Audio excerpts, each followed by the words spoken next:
Allah appelle-t-il à tuer les non-musulmans et les non-croyants? C'est ce qu'on va voir de suite. Donc on m'a posé la question. Sourate 9, verset 29, lis-le bien, fais une vidéo, vas-y. Ok, je m'exécute, mon capitaine. Vous êtes prêts? On va le lire ensemble. Vous allez voir, et après on va redonner un petit peu de contexte. Alors, combattez ceux qui ne croient ni en Allah, ni au jour dernier, qui n'interdisent pas ce qu'Allah et son messager ont interdit, et qui ne professent pas la religion de la vérité, parmi ceux qui ont reçu le livre, jusqu'à ce qu'ils versent la capitation par leurs propres mains, en état d'humiliation. Alors comme ça sonne pas très jovial. Sauf que moi je suis un emmerdeur et j'ai voulu aller me renseigner un petit peu sur ce que signifie ce texte. Oui, parce qu'il y a toujours une signification derrière et une époque à laquelle ce texte a été écrit. Alors il faut savoir que ce texte a été écrit à l'époque de expédition de Tabouk, dans un contexte où toute la communauté musulmane était menacée par toutes les puissances étrangères. Donc déjà, pour remettre ce texte dans son contexte, il ne parle pas d'une généralité, mais d'une période de l'humanité de la religion musulmane. En gros, une situation particulière. Alors il faut savoir que déjà, à l'intérieur des savants, il y a un énorme débat concernant ce verset. Certains y voient un cadre très large, c'est-à-dire une interprétation globale, pendant que d'autres le réfèrent clairement à une situation spécifique, comme on en parlait juste avant.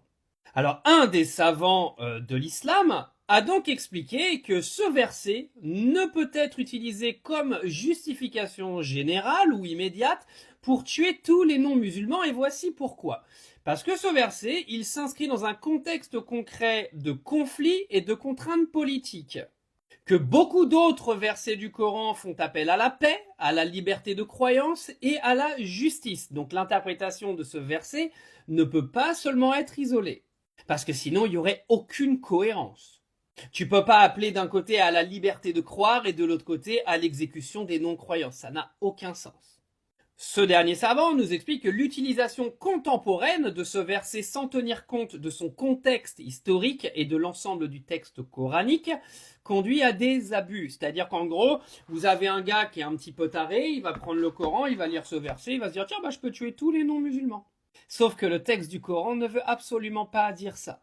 Alors la prochaine fois que vous verrez ce verset dans le Coran et que vous le lirez, dites-vous bien qu'il faut le mettre dans un contexte politique et historique. Ce verset, il correspond à une histoire, à une date de l'histoire. Ce n'est pas un verset global que tu peux utiliser comme excuse pour aller tuer des gens, parce que c'est n'importe quoi et c'est pas ce que dit le Coran.